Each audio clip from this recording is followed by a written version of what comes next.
Hi and welcome to Crash Course Catholicism, a podcast about Catholic teaching and why it makes sense. I'm your host, Caitlin West.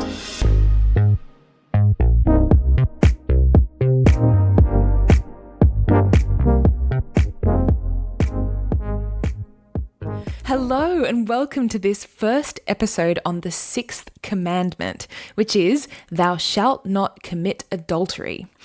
Now, there is a world in which we could just deal with this commandment in a single sentence, right? We could just say, well, look, adultery is bad because you are betraying your spouse if you commit adultery, and that is obviously a bad thing to do, so don't do it, the end. Okay, but the church is so wise in the way that she treats this commandment. She acknowledges two things. First of all, that in order to really understand why adultery is a sin, we first need to understand on a more kind of fundamental level what marriage actually is, right? What sex is, and even more fundamentally, what it is to be a man or a woman. And secondly, she acknowledges that the theology, the logic behind why adultery is a sin, also actually applies to all areas of human sexuality, right? Not just to adultery. So that's why this section of the Catechism on the Sixth Commandment covers the whole of what we call the theology of the body. So we are going to take a few episodes to go through this one, right? Because it is a massive area, the theology of the body, especially these days when there is so much that used to be just assumed knowledge that now actually needs to be kind of nutted out from the very beginning. But even though we're going to kind of take our time a little bit with this is still going to be very much a crash course in the theology of the body. So what I really recommend, if you want to think about any of the things that come up in these episodes more, I really recommend reading John Paul II's Theology of the Body. There's also a book called Theology of the Body in Simple Language, and that's really great. And you can also check out the work of Christopher West, who is, as we all know, my uncle, my other uncle being Kanye. Christopher West does incredible work in this area, making theology of the body accessible and understandable to the everyday person. So I cannot recommend it highly enough, and I will put all those links in the show notes for you. Okay, so let's get started. Today, we are going to discuss those few words from Genesis that open this section of the Catechism. And those words are, male and female, he created them. Now, up until like maybe 10 or 20 years ago, that would not have been a controversial statement to make, right? But of course, today, in many circles, it is controversial. Now, something that I just want to say from the outset, while I was preparing this episode, talking about gender and what it is to be a man or a woman, etc., I could feel my own emotions rising up in response to some of this stuff, even though I believe it. I believe that it's true, but there's also a part of me that sort of emotionally reacts and is like, oh, I kind of don't want to believe this. Like, I don't enjoy this. I don't like it, even though I do. But I also know and love, as many other people do, people whose lives don't conform to the church's teachings around, gender. And I love those people and I want to support them. And it can be really hard to separate those feelings of love and compassion from my objective sense of what is true. So I just want to say that if you experience any of those feelings of pain or frustration as we go through this stuff, just know that I'm with you. Like, I know that this can be really, really hard to just sit in. It's very countercultural, but we can look to Christ as our model in this. Christ shows us that compassion and love for others is not the same thing as sharing another person's worldview. We can disagree with someone's perception of reality and still deeply love and support that person as a person and as a child of God. Those two things are not mutually exclusive. No one is suggesting that the church's teaching on human sexuality requires us to reject people who don't conform to it. Okay, so we are going to just kind of step through this, beginning with this idea. Our bodies matter. Our bodies matter. Now, this is an idea that the secular world today seems to kind of simultaneously dismiss and affirm. So on the one hand, we have this kind of popular sense at the moment that our bodies don't really matter, right? Because my body is not who I am. It's just a vessel that I happen to be inhabiting at the moment. So I recently saw an interview with the actress Emma Thompson. She was on one of those like late night talk shows. It was so interesting, the language she used. She was talking about body image and the importance of loving your body. And she was like, this is your vessel. This is where you live. This is your house. There is absolutely no point in judging it. I thought, wow, that is a really interesting choice of words. To say that my body is a vessel, it's a house that I inhabit, that's actually a philosophical position, but it's become so widely accepted that we don't even acknowledge or realize that it's a philosophical position. We talk about it like it's just this assumed truth, right? That my body is just a vessel and that my soul or my spirit, that's the true person. And you know that something is a popular idea when celebrities are saying it on late night talk shows, right? That's where all the safest things are said. So on the one hand, we have this idea that the body doesn't matter because it isn't who I am.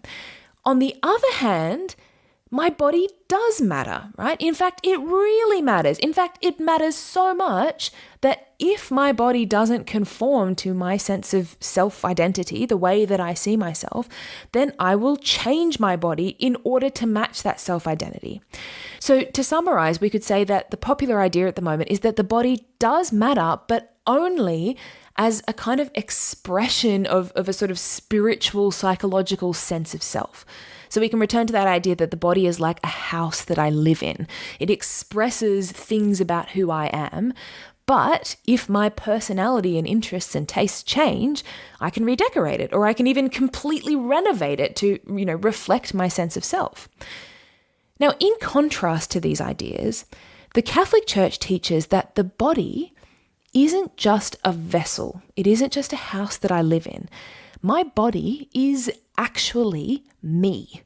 We humans are both body and soul. The two are totally integrated. I'm not separate from my body. So Christopher West gives this example of like if someone punched you in the face and broke your jaw, you wouldn't take them to court for property damage. You would take them to court for personal assault, right? Because the body is you. And this is why, as human beings, when we are in relationships with each other, we show intimacy and affection through physical touch, right? Physical intimacy is a way for two human persons to encounter each other. It's not just their vessels kind of smashing up against each other. My body is me. So why is this an important distinction? The body as a vessel versus the body as me. It's important because, and here we go back to what we were discussing in the Fifth Commandment about premises, right? This is one of the fundamental ideas that will help us to answer one of the most pressing questions of our time, which is, what is a man or a woman, right? What is it to be a male or a female person? So you might remember a few times in this podcast, we've talked about two different ways of understanding reality. One is that things are what they are. And the other is that things are what we call them. Now, when it comes to sex and gender, we can actually introduce a third option, which is that things are how they behave, right? And this is an option that, many people kind of implicitly affirmed at certain points in history, this idea that men and women are how they behave. So we see this in the idea that, real men are strong and assertive and unemotional, that they love trucks and trains and the color blue. And if you don't have those attributes, then you are not a real man. And then in contrast, women are all submissive and they're all delicate and they all wear dresses and skirts and they like making sandwiches and the color pink. And if you don't have those attributes, then you're not a real woman. Now, this is an idea that most people these days would agree is both unhelpful and untrue. Most people would agree that your behaviors don't actually define who you are in terms of gender. There are plenty of women who are assertive and strong and plenty of men who are in touch with their emotions, and that's fantastic, right? Okay, so we can set aside that idea that behaviors are a defining characteristic of men and women. So then we can turn to the second option, that things are what we call them. And this is an idea that is more and more accepted in the secular Western world. And it comes again out of that idea that I'm not my body, right? So I can have an identity that doesn't depend on my biology or my behaviors. If I feel myself to be a woman or to be a man, then that is ultimately what makes me a woman or a man. Now, the problem with this position is that it doesn't adequately answer that question, what is a man or what is a woman, right? So imagine that a child came up to you and said, what is a tree? And you said to that child, well, a tree is something that we call a tree, or it's something that feels itself to be a tree. The child would probably rightly be very confused because you haven't actually told them anything. You might as well say that, a plinky plonk is something that we call a plinky plonk. You still haven't told me what a plinky plonk is. And we kind of implicitly know this, right? That all things that exist have attributes. Even non-material things like love or fear or longing, they have attributes that we can describe. So then we return to this question, what are the attributes of a man or a woman?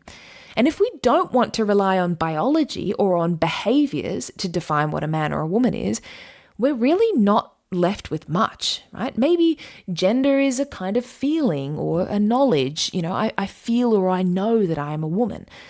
But even then, we arrive back at a kind of dead end because what is that feeling that we're referring to? What does it feel like to be a woman? Because we know that not all women feel the same way. How do I know that this feeling that I have is the feeling of being a woman and not of being something else? And again, if I just know that I'm a woman, well, what do I mean by woman in that context? So without some kind of material reality to attach themselves to, those words, man and woman, kind of become devoid of meaning.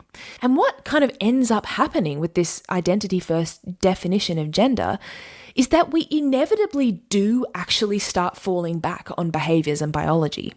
So someone who identifies as a woman might change their name to a more typically feminine name. They might start to wear more typically quote-unquote feminine clothing. They might take steps to change their biology so that their body resembles a female body.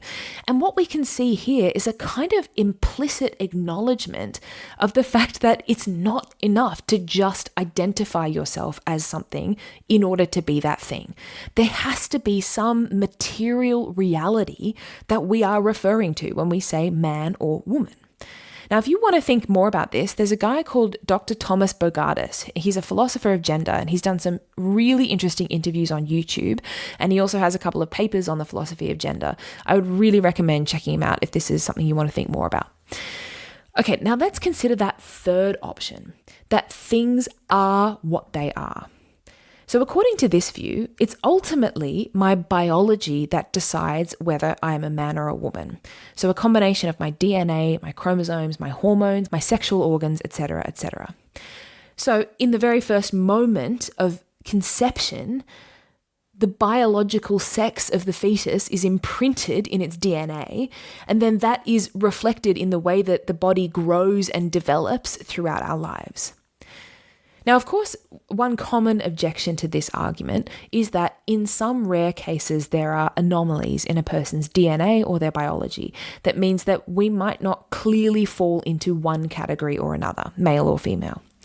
However, if we think about it, this is something that occurs in any situation where we define what things are. So for instance, I can define the attributes of a shrub and of a tree, and I can identify them as two different things. Now, there are situations where something might have kind of the attributes of both, and it's a little bit difficult to tell whether it's a shrub or a tree. But that doesn't mean that there is no longer any such thing as shrubs or trees, or that we need to find a brand new way of identifying trees that doesn't rely on their physical attributes, right? Trees are still trees and shrubs are still shrubs, even if in a very small minority of cases, they can be harder to categorize. And we can say the same thing about gender. Now, the great thing about this biology-first approach to gender is that it doesn't leave out those other two factors, behaviors and identity, but it does put them in their right place. So, we can see how our biology leads to certain behavioral tendencies in men and women. Men might tend to be physically stronger, and that might mean that they tend to be more, assertive, etc. Women are biologically built to carry children in their wombs and to breastfeed, right? And that might mean that they tend to have a different relationship to, say, nurturing children. But those behaviors don't have to dictate who we are.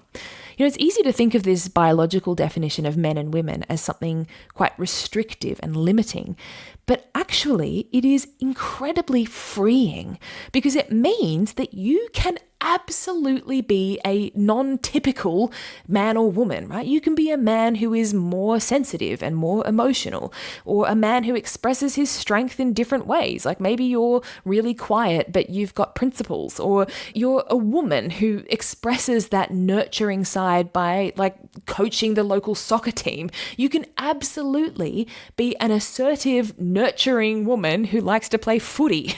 Your behaviors, according to this model, express, but they don't define your gender. And that is incredibly freeing. And then when it comes to identity, this idea that things are what they are doesn't deny the fact that not everyone feels an affinity with their biological sex. You might be biologically male, but maybe you don't identify with any of the kind of behavioral tendencies of your sex. Maybe you don't act like the other men around you, or maybe you don't feel comfortable in your body, or you feel a sense of alienation from it. That is a very real and powerful feeling that we can totally acknowledge while simultaneously maintaining that those feelings don't decide or determine your gender. So someone who believes that our biology decides whether we're a man or a woman can at the same time have infinite respect and compassion and love and acceptance for someone who experiences gender dysphoria or body dysmorphia. The only difference there would be in the way that we might propose to respond to and remedy that situation. And this is the beautiful thing about the Catholic Church's teaching on human sexuality. So often, the secular world seems to be saying that my body is just incidental, right? It's just a vessel, or even that it's something that is getting in my way. It's something I need to fight against, that I need to change, right? The Catholic Church, on the other hand, is saying, no, you are wonderfully made. Your body is beautiful just the way that it is. The body is something to celebrate and love and accept.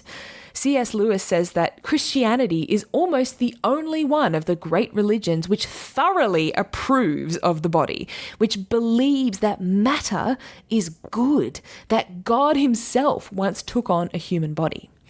The Catechism in point 2333 says that everyone, man and woman, should acknowledge and accept their sexual identity.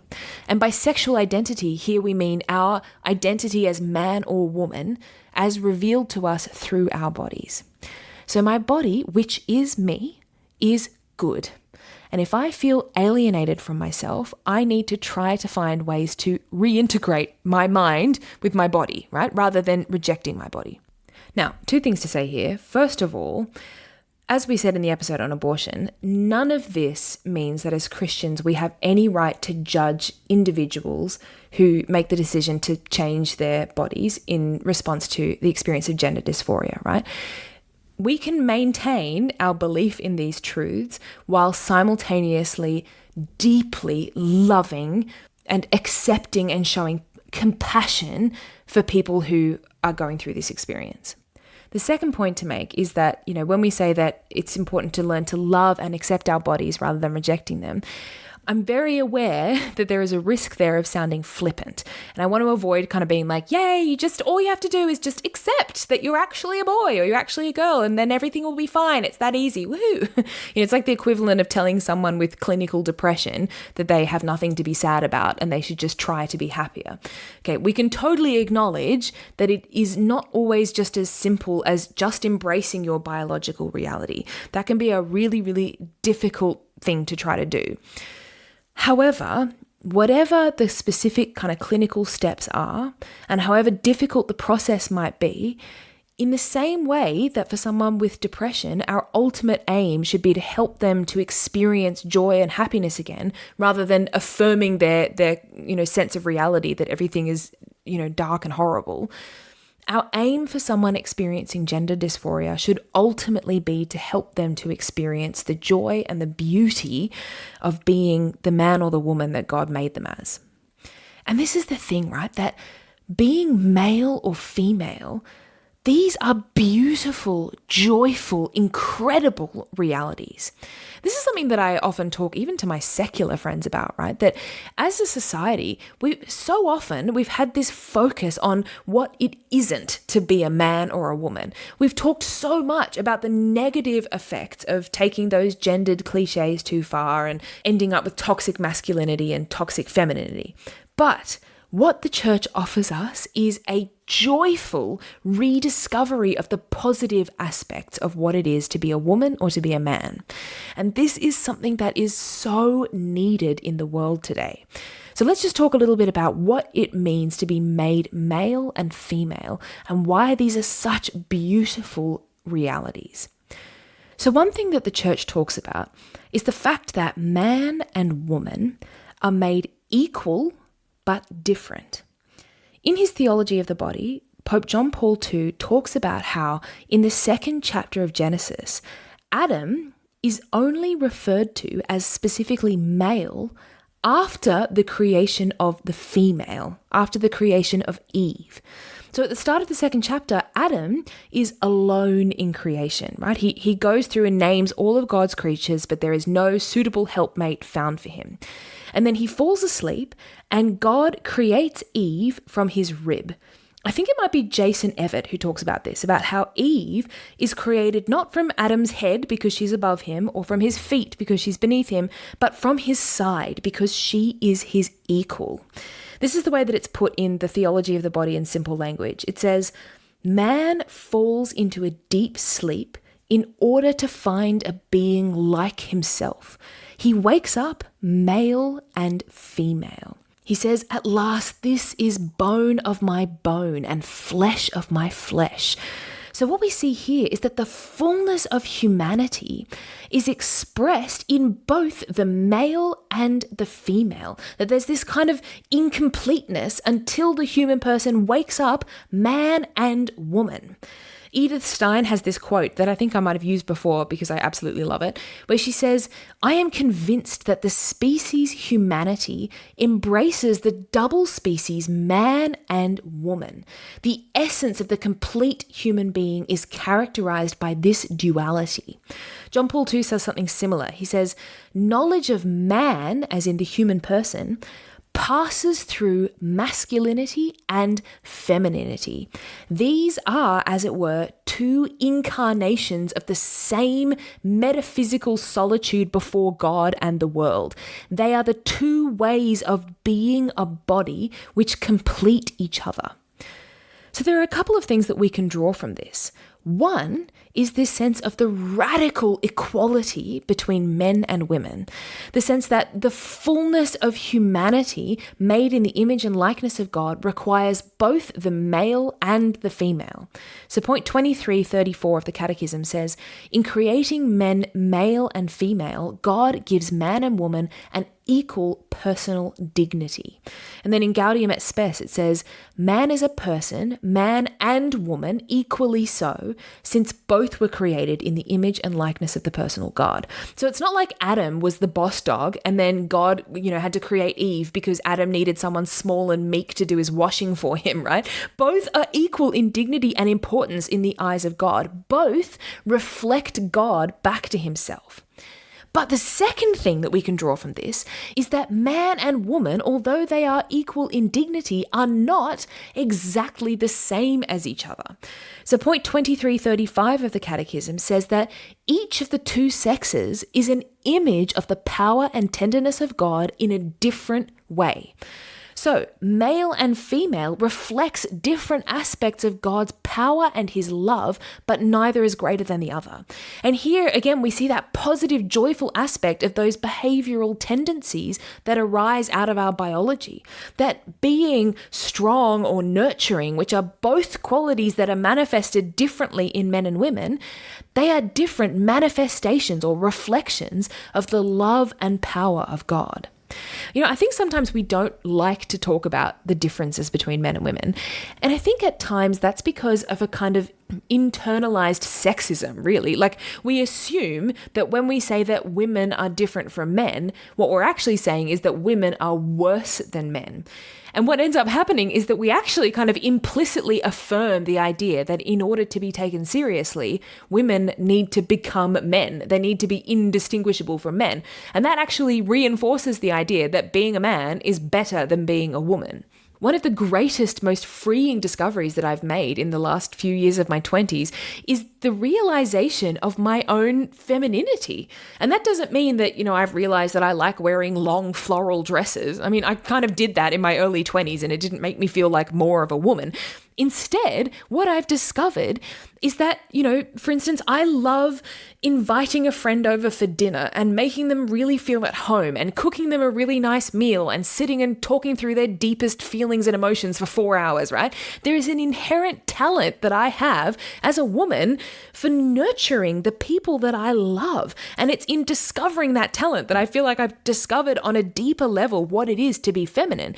And for another woman, that nurturing quality might look completely different. But there's a kind of skill there that comes out of my biological capacity for motherhood that is beautiful and good and should be celebrated. And that, by the way, is not to say that a man can't cook a nice meal and talk about his feelings. In fact, he can and should do those things. However, very often, that is a skill that a man will learn and discover through his experience of femininity. And this leads us to our final question, which is, why is it necessary for men and women to be made equal but different? Let's think about it. God could very easily have made just one kind of human person who contains all of these qualities and just creates new human beings on its own by splitting itself like an amoeba, right? God could have done that, but he didn't. He made us man and woman, different but equal. Why? Well, point 2335 of the Catechism says that the union of man and woman in marriage is a way of imitating in the flesh the Creator's generosity and fecundity. Therefore, a man leaves his mother and cleaves to his wife, and they become one flesh. So let's unpack that quote. There are a couple of things in there. First is the idea that difference can lead to unity. So I was talking to a friend of mine the other day and she was telling me about how she'd been on a date the night before. And I was like, oh, how was it? How did it go? And she was like, it was good. He was really nice. But to be perfectly honest, he was kind of a little bit too similar to me. Like, I felt like I was on a date with myself. And she was like, I don't know. I was looking at him and I was like, there's kind of nothing in you that I don't already contain within myself, right? And I think that's a really good example of the way that sameness can lead to disunity, to isolation, and difference can lead to unity. Now, because of original sin, the differences between men and women have so often been a source of division and disunity. But here we can see that God's original plan was for that difference to be a source of unity, that we would connect with each other and learn from each other and grow, in sanctity and goodness through our differences. John Paul II says that the body, through its own masculinity or femininity, helps both to find themselves in communion of persons. And the second idea that follows on from this is that union between persons is an incredible expression of love. And love is our ultimate vocation as human beings, to love one another. We've talked before about how love requires a lover and a beloved who are united to each other. And this unity in the human person is achieved in a profound and a unique way through the sexual act between complementary male and female bodies that fit together like puzzle pieces, right? It's through that biological and behavioral and spiritual difference between men and women that union is created in that mutual self-giving that we call love. Point 2392 of the Catechism says that love is the fundamental and innate vocation of every human being. And it's through the union of the male and female body in the sexual act that human beings reflect and learn in a profound way the love that we see between God the Father and God the Son, right? We experience and live out that vocation to love and be loved through our difference and through the union of those complementary bodies and persons. Okay, well, that's all we have time for today. In the next episode, we're going to continue this discussion by talking more specifically about sex, about the profound goodness of the sexual act. Alrighty, thank you for sticking with me. I'm going to look forward to continuing this conversation soon. Have a fantastic fortnight, and I will talk to you soon. Bye.